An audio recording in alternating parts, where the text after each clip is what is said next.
Matthies, and we will speak on exponential estimates in averaging and homogenization. Okay, while the computer's get going up, I'll give my introduction without the first two slides. So, what is this about? We had several talks during these conferences, which were aiming at or had some part in exponential estimates or higher order estimates. This was always the mean to understand some problem in a better way. And in this talk, I want to present a few examples where you can go beyond kind of first order, second order, finite order approximations.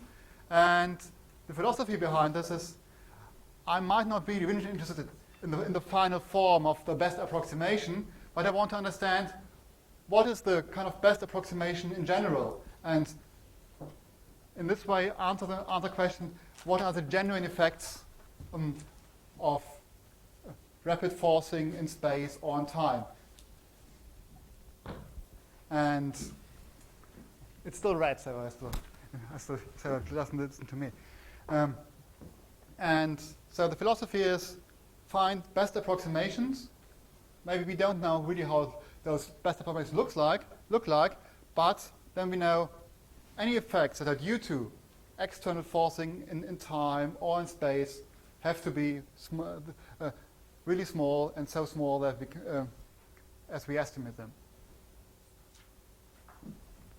Okay, so this whole thing will be joint work on the optimization bit with Vladimir Kamotsky and Valery Sveshniaev, and some of the work on averaging is joint work with Arndt from Minneapolis. And We'll have to wait a bit more. okay.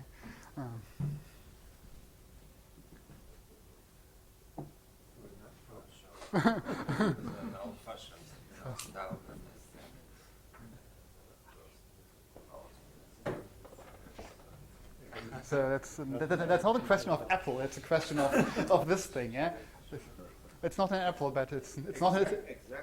It's not the problem of the Apple. This is the problem. Yes.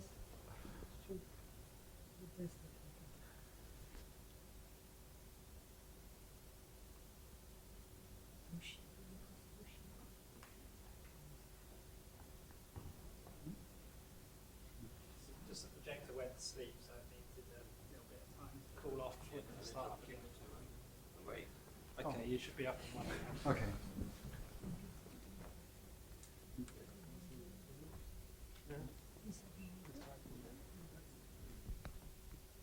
I'm sending a signal up there.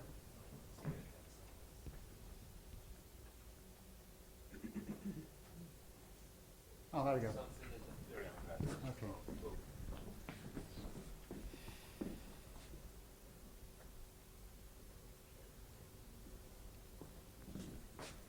So let's start properly. So that's the title, and they can also read the name of collaborators, and I should be also very thankful for the opportunity to speak here and the nice facilities at the Institute.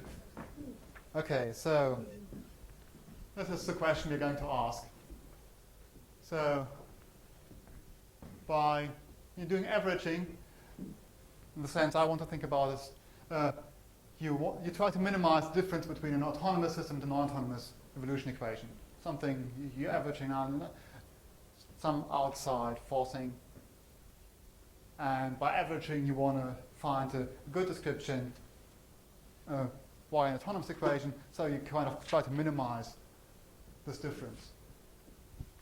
And homogenization, the second bit, as you have seen in the last talk, that's more about the difference between spatially heterogeneous and spatially homogeneous equations. And there we want to try to find approximations using homogeneous equations of heterogeneous equations and try to minimize their differences. And in this talk, I want to address the questions, what are the kind of best approximation results I can hope for?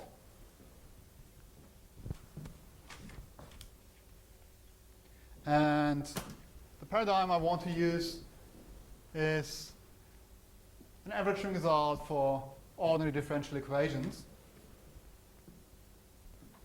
And so if you have a rapidly forced ordinary differential equation, if f and g are very nice, say really analytic, then one can transform the problem in such a way, and transformation means that there exists a time periodic coordinate change such that the equation is nearly autonomous. Well, there's a remainder,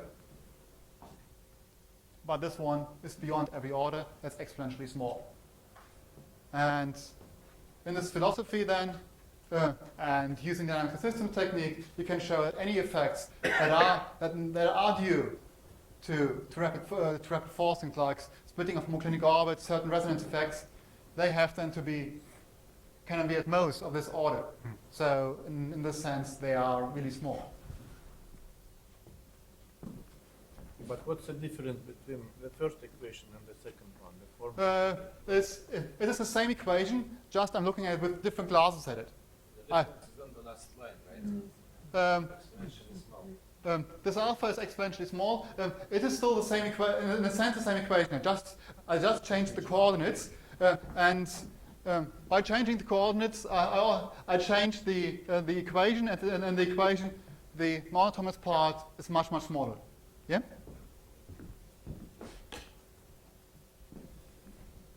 Okay, so to make this slightly clearer, the difference between this exponential averaging approach and kind of standard averaging.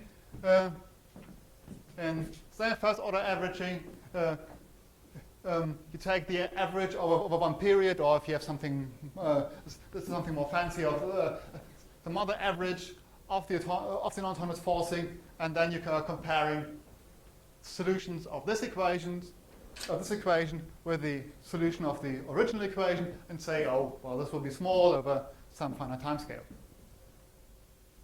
But with this exponential averaging, I want to achieve more, and I can't do it this way. This is kind of an optimal way. This is the reason why I introduced this transformation trick. And in dynamic systems, you're always not there. You're looking at normal forms and things like that. It's always you do something up to changes of coordinates, up to diffeomorphisms. So changing the phase space such that the effect is the same, but just we have a nicer way to look at it, is the right way forward. So exponential averaging tries to transform the phase space, and we will ask that this is kind of a near identity change. So we will have that we want to have this W small, and this W should be periodic to preserve this periodic structure. And what we are aiming at is to make this alpha small. And one can compute this W at least to a certain order. This is a clear iteration to construct this. It might be a bit messy to write it down, but it's clear how one has to do it. And to achieve good results, one has to make certain assumptions on the F and the G. One needs high regularity. The best thing would be to assume analyticity. And in the work I'm going to review, which I've done over the last few years, is I want to extend this to partial differential equations, or partial differential equation of evolution type. And the first problem is, well, if we have a PDE, the right-hand side is not analytic. There's always, even if you're looking at a semi-linear equation, there's this unbound operator. So this is not just recycling the same theorem. So we have to think something there's a genuine difference. On any sensible phase space, the right-hand side is not even bounded, so nowhere near analytic.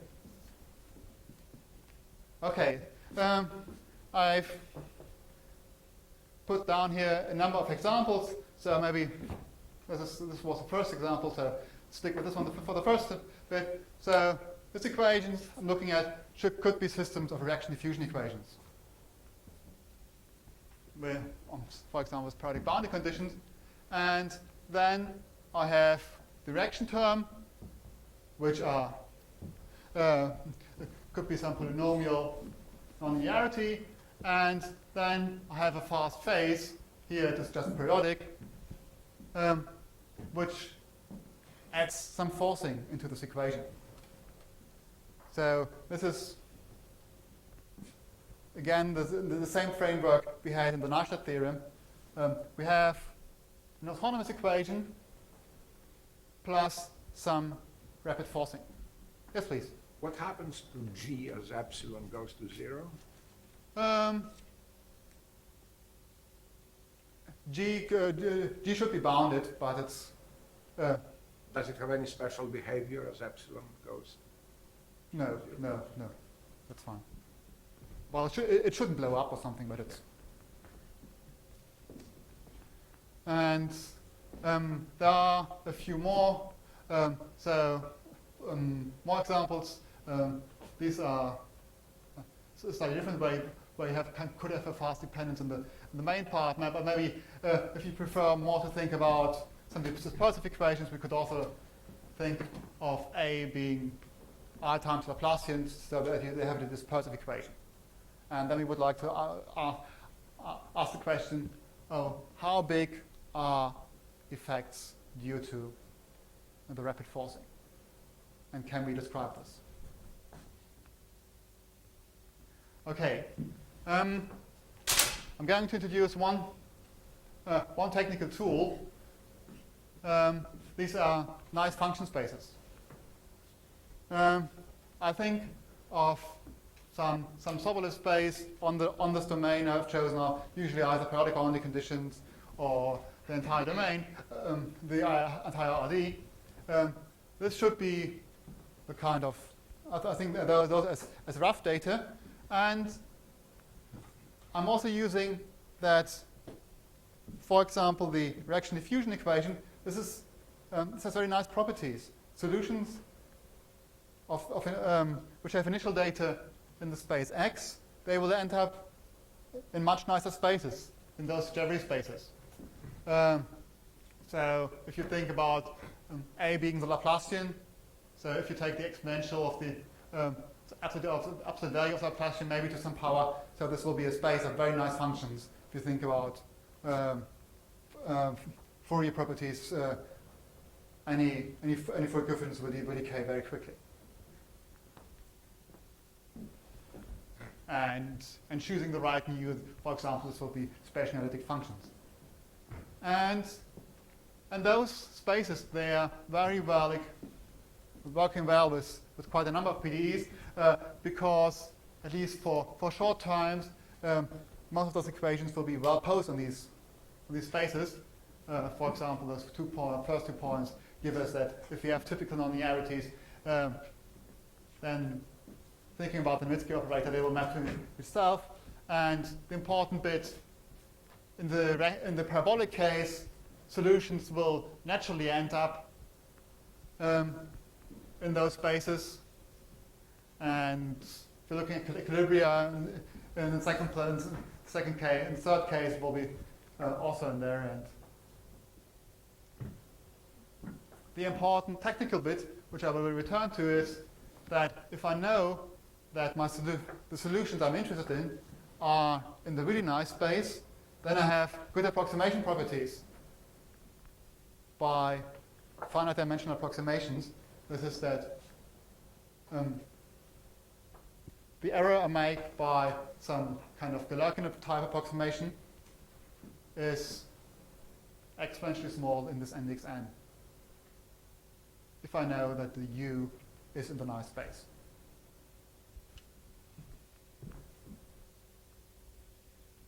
Okay, so that's the main theorem for the parabolic cases there. For the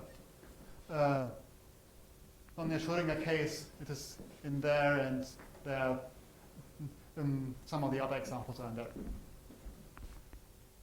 So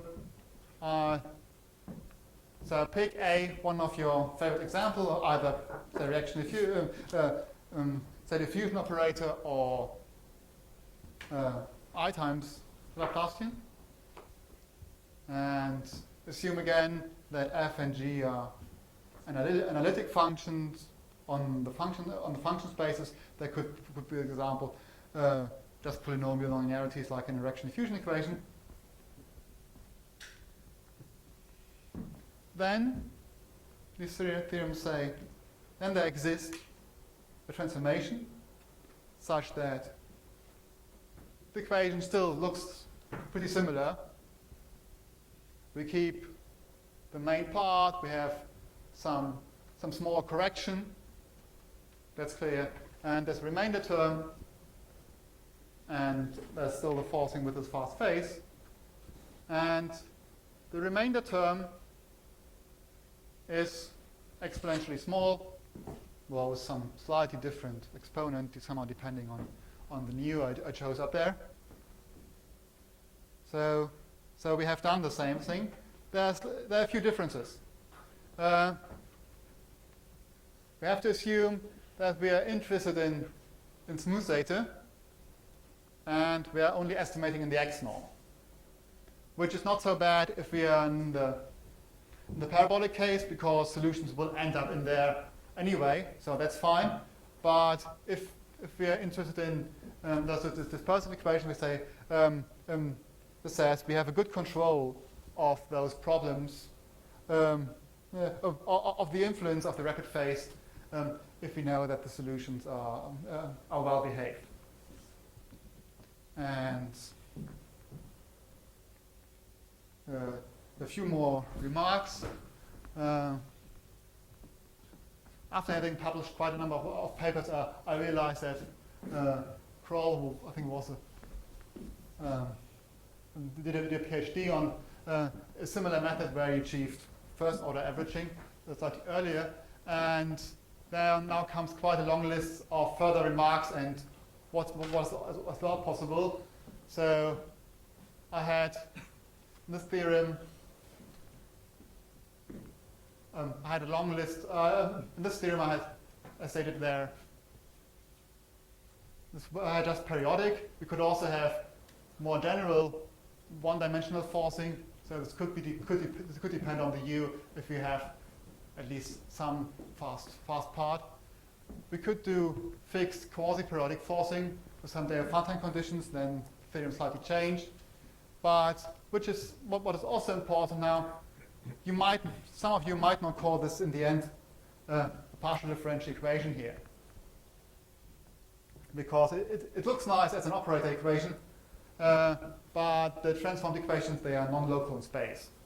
So, but thinking in the dynamical systems point of view, these are nice operator equations, and there's not as much difference between a local and a non-local equation. And anyway, the non-local part will be small. This will be on in the correction part. Time permitting, I might scrap along an example showing that there's a genuine difference between averaging in ODEs and PDEs, that one can construct lower exponential estimates with different exponents.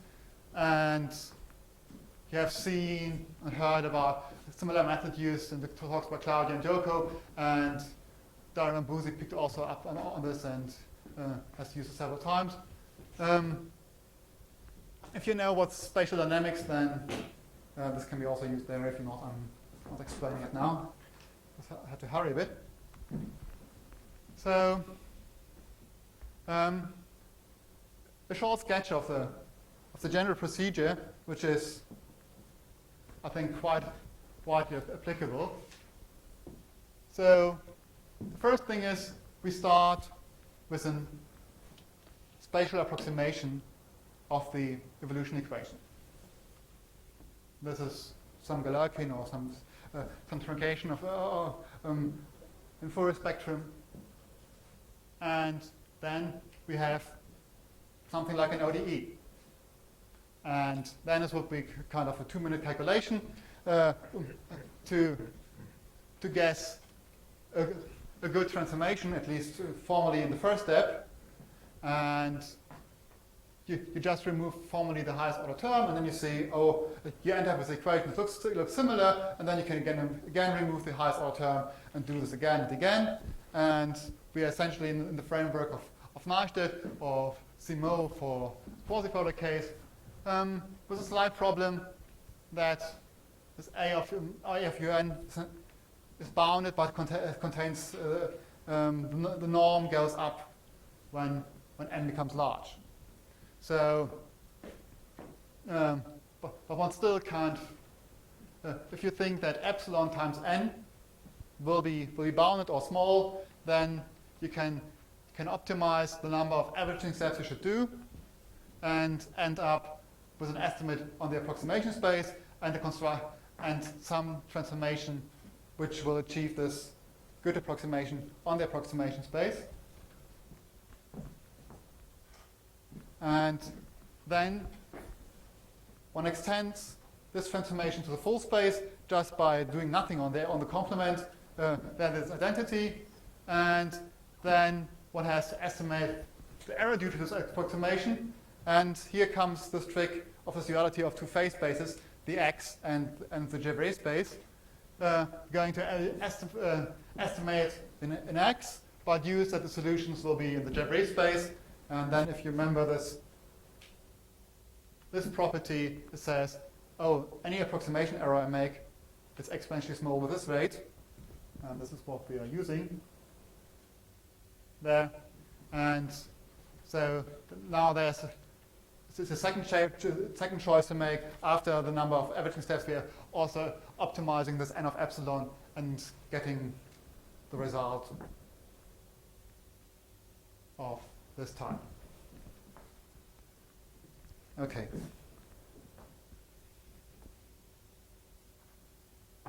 So then there's a question, this is in a way optimal, or we ask the questions, ask questions like, what are effects that are due to this rapid forcing, and how big are they? And now we gave an upper bound, and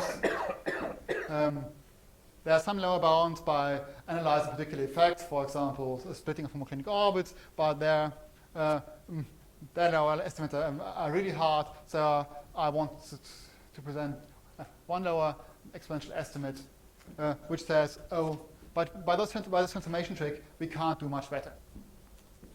Okay, so I say here, when a transformation, as I made it, is of averaging type, well, it should be near identity, that makes sense. It should be periodic in time, that's also fine. And then there are two assumptions which make sense if we're looking at a linear equation, is that if the additional terms f and g are linear, then the equation afterwards should be linear. This should be even the proof that with a nonlinear transformation you can't do much better. Let's fix this. And if there are some subspaces which are not forced, then they should be preserved. And then we cooked up in one example which looks a bit like a linear Schrödinger equation, but well, at least the main part is of Schrödinger type. And then we add some non-local operator. We are adding all non-zero spatial Fourier coefficients and and multiply them by some rapid forcing. And in this paper, there's one part analyzing this by plugging in a general transformation under the assumptions we made and playing around a bit. And then as we see that there's a free sequence of resonant frequencies such that for any transformation W, there's a Riemann term which is at least exponentially small and with an exponent which is not -1, because if you're looking at a typical case, nu1/2, this would be correspond to the case of free analytic initial data that there's a genuine effect there. Okay, and I want to speak also about exponential homogenization, but I think I have run slightly over time. Or do much time? Or you have a few minutes because you started late. Okay, so then I'm very happy to speak about this as well. I'm looking at I want to ask and answer similar questions for homogenization. How good can we do? Are we when we are doing homogenization? What's the best thing we can achieve? So that's a very classical homogenization question, as posed several times today. And there's certain theorems that and there's appropriate assumptions, solutions to this rapidly oscillating problem will converge to something homogeneous. And one thing that was also mentioned already today is that one has higher approximations that one can induce by those kind of two-scale arguments, better approximations, first-order approximations, such that one has better approximation of the solution of the heterogeneous problem by this sum, and it is even possible to construct an entire asymptotic expansion such that those u epsilon n that we're going to construct, they have an error of order epsilon to the n, but then this estimate will usually assume slightly more regularity of the right-hand side. And here we see with the red bit something where we can again try to optimize. Here it's a slightly more complicated problem because we have oscillations in space and in several directions, but it's easier because in our asymptotic expansion we have only two terms. We have the increasing irregularity we require and the epsilon. So this is something we can optimize.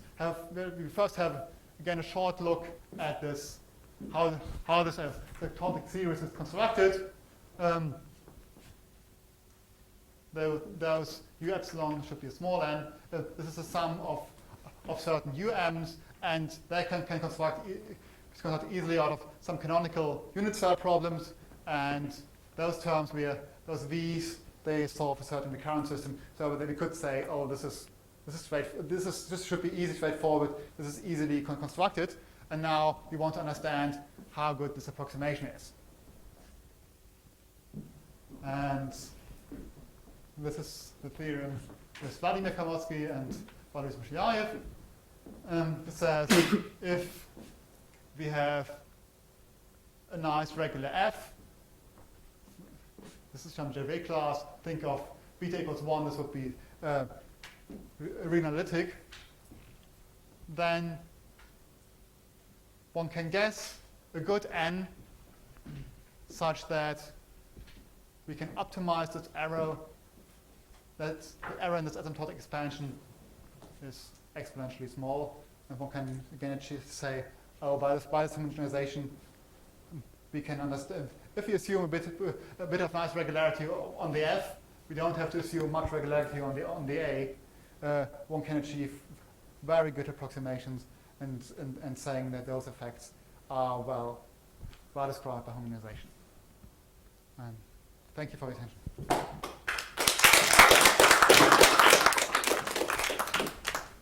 Thank you. Any question? Comment? I may make some comment. See, I had here many talks about acceleration, and that's but the fact that usually, for example, the Neustadt theorem, it's assumed that when you prove it, you need the analyticity of this function. But if you many examples, physical examples, show you that you have analyticity, then your distance between this slow manifold and fast manifold is quite big. See, because in the neighborhood of the small manifold, then you have no analyticity. For example, if you have, I take maybe 1 minute. If you consider, Should not take too long, huh? Because we are already.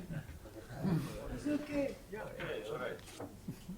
So then, if you consider the action angle value, and P is momentum, I is the cosine psi, and C is the cosine psi. So you see, if you consider the nonlinear oscillator, in the non-analytic function. But the fact that you can use this Neustadt procedure